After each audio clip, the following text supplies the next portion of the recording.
अस्सलाम वालेकुम दोस्तों, मैं हूं आपका नवीद और आप देख रहे हैं लाल ईगल यूट्यूब चैनल। दोस्तों, क्या आपको पता है शहद की मक्खियां पालने वाले लोग केले का इस्तेमाल क्यों नहीं कर सकते?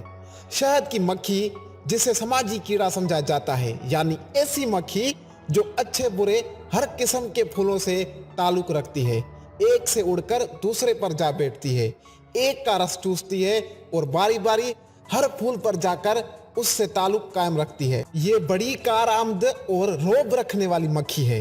लेकिन हैरत अंगेज बात यह है कि शहद की मक्खियों को पालने वाले मालिक अगर केले को इस्तेमाल करें या उसको खाएं तो ये मक्खियां उनके साथ क्या करती हैं? शहद की मक्खियों को केला बिल्कुल भी पसंद नहीं।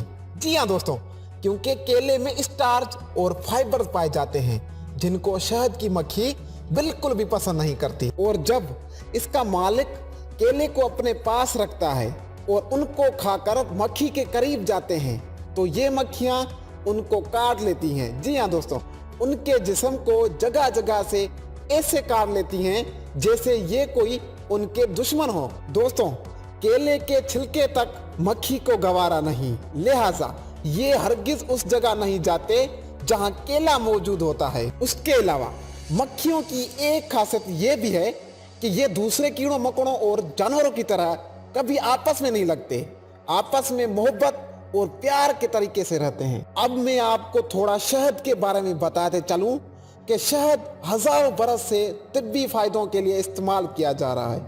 आज भी बहुत से देशों में ये रिवायत बरकरार है कि शहद को गले की खारिश दूर करने, बदहजमी दूर करने, गर्मी दूर करने के अलावा और भी बीमारियों के इलाज के लिए इस्तेमाल किया जाता है। उसके अलावा क्या आपको ये पता है, एक छोटी चाय के चम्मच में 5000 फूलों का रस शामिल होता है।